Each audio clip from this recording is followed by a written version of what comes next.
Boeing की dream liner 787 जो कि अहमदाबाद में क्रैश हो गई थी। इसके बाद कंटिन्यू बोइंग की हर दूसरे विमान में तकनीकी खराबी की समस्या सामने आ रही है। हर दूसरी फ्लाइट इसकी कैंसिल हो रही है।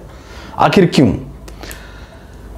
पिछले साल सुनीता विलियम्स भी जिस एयरक्राफ्ट से अंतरिक्ष गई थी वो एयरक्राफ्ट भी बोइंग की स्टारलाइनर था।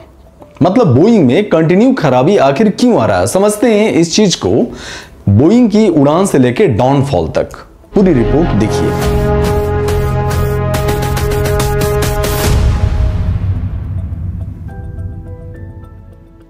नमस्कार, मैं हूं अरुण। 1916 में अमेरिका के विलियम्स बोइंग ने अपने फ्रेंड जॉर्ज के साथ मिलकर एक सी प्लेन बनाया जो कि लकड़ी, लिनन और वायर से बना होता है। वो एक दिन में लगभग 492 किलोमीटर की उड़ान भरती है और इसमें 3 बंदे बैठने की कैपेसिटी होती है। और ये उस समय के लिए 492 किलोमीटर की उड़ान एक बड़ा रिकॉर्ड होता है। इसी साल विलियम बोइंग्स ने एक कंपनी बनाए थे जिसका नाम था पैसिफिक एरो प्रोडक्ट के नाम से। अगले साल जाके ये कंपनी का नाम बदल के रख लिया गया बोइंग एरोप्लेन। तभी फर्स्ट वर्ल्ड वॉर स्टार्ट हो चुका था और बोइंग को एक बहुत बड़ा ऑर्डर मिलता है अमेरिकन फाइटर जेट का। आगे जाके युद्ध खत्म होता है और युद्ध खत्म होते ही कमर्शियल सी प्लेन बनाना शुरू कर देता है और देखते ही देखते बोइंग का डिमांड बढ़ने लगता है और आगे जाके ये लॉन्च करता है बोइंग 707 जो कि उस समय के लिए बिल्कुल लेटेस्ट और अपग्रेड प्लेन होता है, जिसमें जेट इंजन लगा हुआ होता है, जिसका आवाज कम, स्पीड ज्यादा और कॉस्ट भी कम। ये देखने के बाद बोइंग एक यहां से अपना नामों की उड़ान भरना शुरू कर देता है।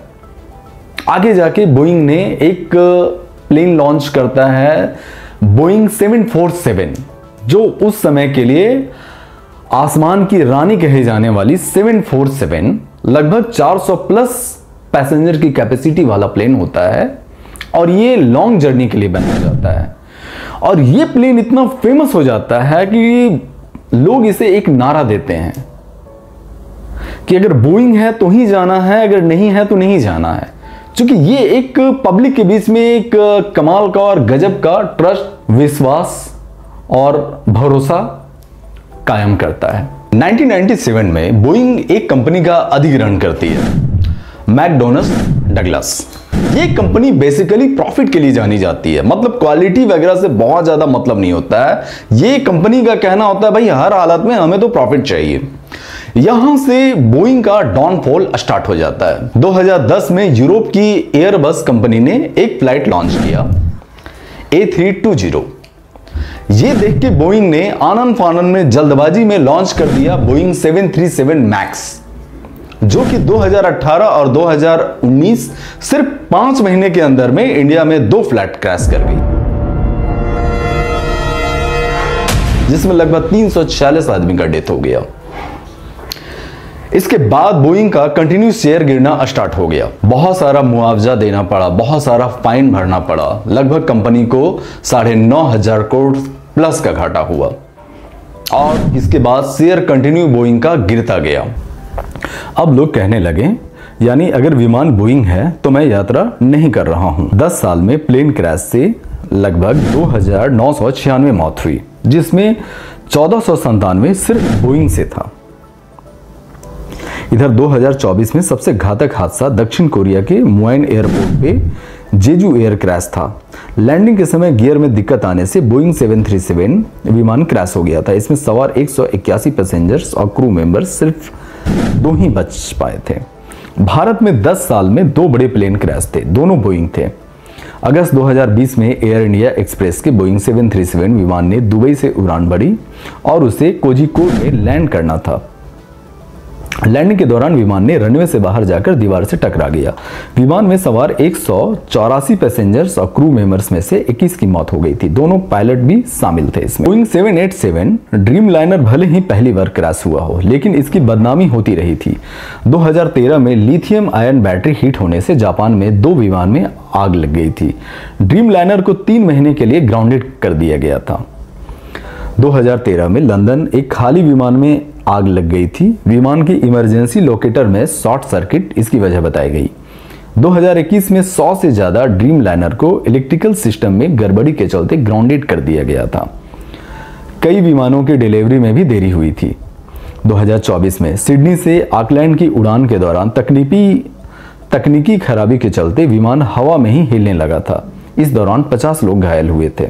2015 से 2024 के बीच में एयर इंडिया के ड्रीम लाइनर में तकनीकी समस्याओं की 32 घटनाएं सामने आई है। बोइंग की सुरक्षा पे सवाल उठाने वाले जासुआ डीन बोइंग में मैकेनिकल इंजीनियर थे और क्वालिटी ऑडिटर थे। उन्होंने 737 मैक्स विमान के एक मैन्युफैक्चरिंग डिफेक्ट पकड़ा था। ब्लेड हेड में गलत जगह छेद होने से उड़ान के दौरान प्रेशर मेंटेन करने में दिक्कत की शिकायत थी। डीन के मुताबिक फैक्ट्री में जल्दी प्रोडक्शन पूरा करने के लिए प्लेन में खामियां ढूंढने और इसे रिपोर्ट करने से रोका जाता था। डीन को 2023 में नौकरी से निकाल दिया गया। मई 2024 में कुछ दिन अस्पताल में भर्ती रहने के बाद उनकी मौत हो गई। वो महज 45 साल के थे। जॉन बॉर्नेट बोइंग के साउथ कैलिफोर्निया फैक्ट्री में क्वालिटी कंट्रोल मैनेजर रहे। जॉन बॉर्नेट ने बोइंग 787 ड्रीम लाइनर की गुणवत्ता पे 2019 में सवाल उठाए थे।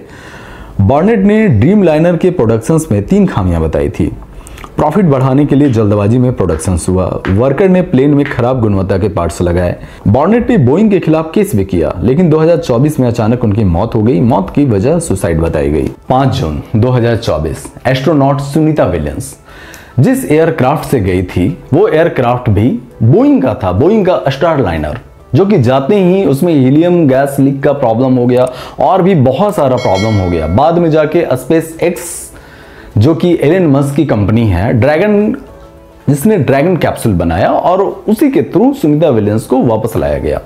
मतलब बोइंग का आज के डेट में स्पेशली 787 में हर तरफ से कुछ न कुछ कंप्लेन है, हर तरफ से। तो इस तरीके से बोइंग का डाउनफॉल की शुरुआत हुई और ये कंटिन्यू आगे बढ़ते जा रही है। जल्दबाजी में या अपने कॉम्पिटिटर का से आगे बढ़ने की चाहत में बोइंग कंटिन्यू अपने विमानों में गड़बड़ियां करता जा रहा है और ये देखते हुए कहीं ना कहीं एयरलाइंस कंपनियों का बोइंग से भरोसा उठता जा रहा है। आज के डेट में अगर आप इंडियन एयरलाइंस को लेते हो तो उसके पास भी बोइंग से ज़्यादा एयरबस कंपनी की फ्लाइटें हैं।